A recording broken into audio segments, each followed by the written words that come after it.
Bharatiya Janata party અને ભારતીય જનતા પાર્ટીએ નવસારી જિલ્લાની અંદર એક સરસ મજાનો જ્વલંત વિજય મેળવ્યો છે। વિજયની જેને હંમેશા આદત પડી ગઈ છે અને માટે જ કરી ભારતીય જનતા પાર્ટીના શીર્ષ નેતૃત્વએ નવસારીની કમાન સતત બીજી વખત ભૂરાભાઈ શાહને સોંપી છે। અને ત્યારે નવસારી મહાનગરપાલિકા કે જેની અંદર 50 સીટો જે ખરી એ ભારતીય જનતા પાર્ટીએ મેળવી છે, માત્ર 2 સીટો જે ખરી કોંગ્રેસના ફાળે ગઈ છે અને એ પણ રસાકસી બાદ બહુ મોટા માર્જિન નથી અને જેના કારણે લઈ અને ફરી એક વાત ત્યારબાદ જો વાત કરવામાં આવે તો અન્ય નગરપાલિકા હોય, ત્યારબાદ તાલુકા પંચાયત હોય કે જિલ્લા પંચાયત હોય, જ્વલંત વિજય હાંસલ કર્યો છે। ભૂરાભાઈ શાહ, આ વિજયનો શ્રેય આપ કોને આપશો?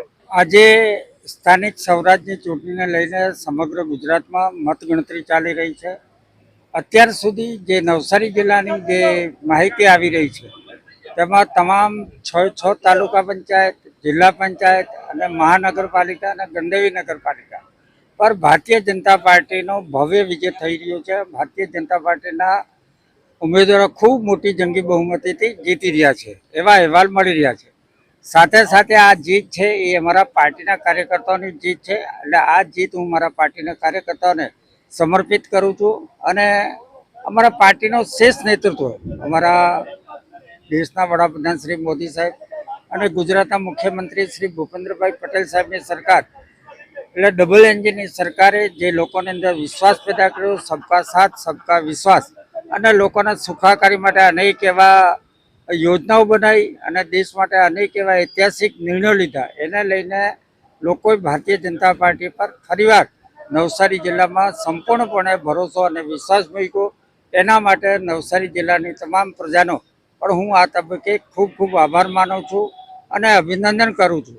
અને મારા ખાસ કરીને અમારા પાર્ટીના સંગઠનના પ્રદેશના પ્રમુખ શ્રી જગદીશભાઈ પંચાલ સાહેબ અને અમારા વિસ્તારના સાંસદ શ્રી સી.આર. પાટીલ સાહેબ અને કેન્દ્રના જળશક્તિ મંત્રી એમના સતત માર્ગદર્શન હેઠળ અમે આ ચૂંટણીની તૈયારી કરતા આવ્યા છે અને અમારા પાર્ટીના કાર્યકર્તાઓને જે માર્ગદર્શન પૂરું પાડ્યું એ અમારા પાર્ટીના કાર્યકર્તાઓ ઉપાડી લીધું અને નવસારી જિલ્લામાં મોટામાં મોટી જીત હાંસલ કરી। એના માટે ફરીવાર મારા સર્વે કાર્યકર્તાઓ અને પાર્ટીના શ્રેષ્ઠ નેતૃત્વનો હું આભાર માનું છું અને નવસારી જિલ્લાની પ્રજાનો આ તબક્કે ફરીવાર ખાસ આભાર માનું છું। આભાર। સાથે ભૂરાકાકા, કહેવાય છે કે ભાઈ આ વખતે થોડાક કપરા ચઢાવો હતા, પણ ગુડ મેનેજમેન્ટ અને ગુડ ગવર્નન્સ જે ખરું ભારતીય જનતા પાર્ટીની પહેલેથી જ ઓળખ રહી છે। અમુક વોર્ડોની અંદર ખૂબ ઓછા માર્જિનથી ઉમેદવારો જીત્યા છે અને વિપક્ષ જે ખરું એ એક પરથી વધુ એક એમ કરીને કુલ 2 સીટો મેળવી ગયું છે, તો ત્યારે આવનાર દિવસોની અંદર રણનીતિ કેવી રહેશે? અત્યારે 52માંથી 50 સીટ પર ભારતીય જનતા પાર્ટીનો નવસારી મહાનગરપાલિકા પર જ્યારે કબજો થઈ ચૂક્યો છે ત્યારે અમને બીજો કોઈ એના પર વિચારવા કરવાનો આવતો નથી, પણ જ્યાં પણ થોડી ઘણી આમાં મુશ્કેલી નથી, પણ કોઈ એસઆરઆઈના જે છેલ્લા નામો કમી કરવામાં આવ્યા એને લઈને ઘણા બધા કારણો લઈને અમારું મતદાન થોડુંક ઓછું પણ થયું અને સાથે સાથે થોડી ઘણી જે મતદાર યાદીમાં ત્રુટીઓ પણ હતી। તો અમારા પાર્ટીના જે કાર્યકર્તાઓ ઉમેદવારો જે હાર્યા છે સામાન્ય માઇનર 80 વોટ 100 વોટ જેટલા માર્જિનથી જ હારેલા છે, એટલે એના કારણે પણ થોડી અમને મુશ્કેલી નડી છે। આવનારા સમયમાં જ્યાં કંઈ ત્રુટીઓ હશે એ અમે સાથે બેસીને નિકાલ કરશું અને નવસારી જિલ્લાની સમસ્ત જનતાએ જે ભારતીય જનતા પાર્ટી પર ભરોસો મૂક્યો છે એની આશા પરિપૂર્ણ કરવા માટે અમે પાર્ટી હર હંમેશ તૈયાર રહેશે। તો સાથે જ નવસારીના ધારાસભ્ય રાકેશભાઈ પણ ઉપસ્થિત છે, રાકેશભાઈની સાથે વાતો કરીશું। રાકેશભાઈ, જીતનો શ્રેય, કારણ કે જી હા, જીત મળી છે। નગરપાલિકાની વાત કરવામાં આવે તો ગણદેવી નગરપાલિકા પહેલેથી જ કબજે મેળવી લીધી હતી, જે કહી શકાય કે માત્ર એક દેખાવ પૂરતો એક કહી શકાય કે ભાઈ ઇલેક્શન હતું એ, અને ત્યારબાદ નવસારી મહાનગરપાલિકા પહેલીવાર મહાનગરપાલિકા અને એની અંદર 52માંથી 50 સીટો કોને શ્રેય આપશો અને આ જીત કઈ રીતે વધાવશો? આ ભારતીય જનતા પાર્ટીના પરિવાર અને ભારતીય જનતા પાર્ટીના કાર્યકરોની જીત છે।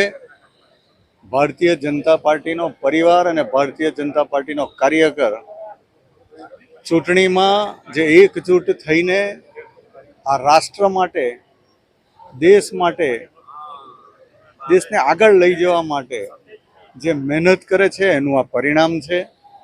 આ નવસારી વિધાનસભામાં પણ 18 તાલુકા પંચાયત અને 4 જિલ્લા પંચાયત આવે છે.